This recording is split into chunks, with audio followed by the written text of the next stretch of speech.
Hi everyone and welcome back. I'm Donna Silva and today we're tackling a common challenge in today's real estate world, selling your current home while simultaneously buying a new one. It's a bit like walking a tightrope, but with careful planning and an experienced agent to guide you through the process, it can be done. Stick around as we explore the pros and cons of this juggling act. But before we dive in, don't forget to hit that like button and subscribe for more insightful content where I talk all things real estate. Let's start with the pros of selling and buying at the same time. For a smooth transition, selling and buying concurrently allows for a seamless transition from your old home to the new one. This helps to avoid packing and unpacking more than once. Financial leverage. You can use the equity from your current home for the down payment on the new property. The ideal down payment for any upgrade is putting down at least 20% to avoid private mortgage insurance and to get a better interest rate. Another pro is avoiding temporary housing. There will be no need for temporary housing or storage since you are moving directly from your old home to the new one. Since storage fees can be costly, it's best to avoid paying for storage if possible. Also, you may have more negotiation power when buying, especially if you're a motivated and qualified buyer with a large amount of proceeds in hand. Now let's look at the flip side, the cons, or rather the challenges that may come with buying and selling simultaneously. Synchronizing the closings. Coordinating the closings of both transactions can be tricky, leading to potential delays and stress. This is why it's so important to work with an agent experienced in representing contingent buyers. Agents who have experience in navigating their clients through the process can make the difference between having a smooth transaction to a possible nightmare transaction.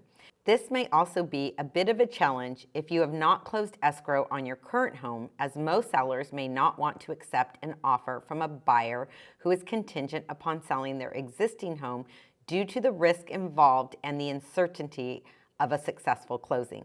Another con is the financial strain. If your current home doesn't sell quickly, you might face financial strain if you are carrying two mortgages, or if you opted for a bridge loan or pulled a line of equity to avoid a contingent sale. This option should be well thought out, as it can be a very costly approach to buying without a contingency for the sale of your current home. In addition, another con is market uncertainty. Real estate market fluctuations can impact the selling price of your current home and the availability of a suitable replacement property.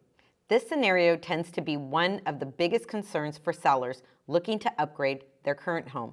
This is why it's advisable to make your contract with your buyer contingent upon you, the seller, locating a suitable replacement property. This will protect you from having to sell your home should you be unable to find a suitable replacement property within a specified amount of time. And let's not forget the possibility of a rent back.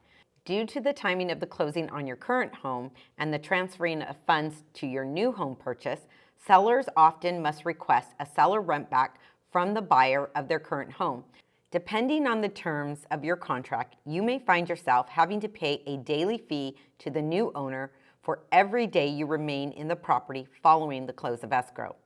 This can be costly if the new owners have a large monthly payment. Now that we have covered the pros and cons, here are some quick tips to increase your chances of a success. Number 1, work with experienced professionals. Hire both an experienced real estate agent and an experienced loan officer to guide you through the process. An agent who has experience in representing sellers of contingent sales understands the complexity of coordinating both transactions to have a successful closing on both properties.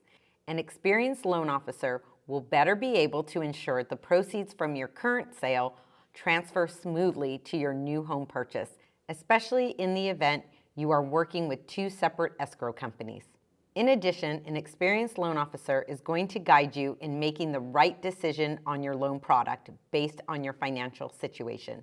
Number 2, flexible closing dates.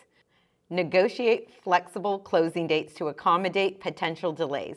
Contingent sales can often involve contract delays, So it's advisable to be flexible with closing dates and have all parties involved in the transaction agreeable to being flexible. Communication between the agents, lenders, escrow companies, and the buyers and sellers is essential when working with a contingent closing. Number 3, financial preparation. Be financially prepared for the possibility of carrying 2 mortgages for a brief period. This scenario should only be considered if you are in a position to do so financially. Number 4, contingency plan. Have a contingency plan in place for unexpected hiccups in the process. For example, things like having a buyer on your existing home cancel or extension requests due to loan and appraisal delays. Before accepting any buyer offers on your existing home, be sure to have your agent fully vet the buyers and their ability to close escrow successfully. And there you have it, the pros and cons of selling and buying a home simultaneously. If you found this information to be helpful, be sure to give it a thumbs up and subscribe to the channel where I talk all things real estate. Feel free to comment below with your thoughts and experiences or any questions. Until next time, I'll see you later.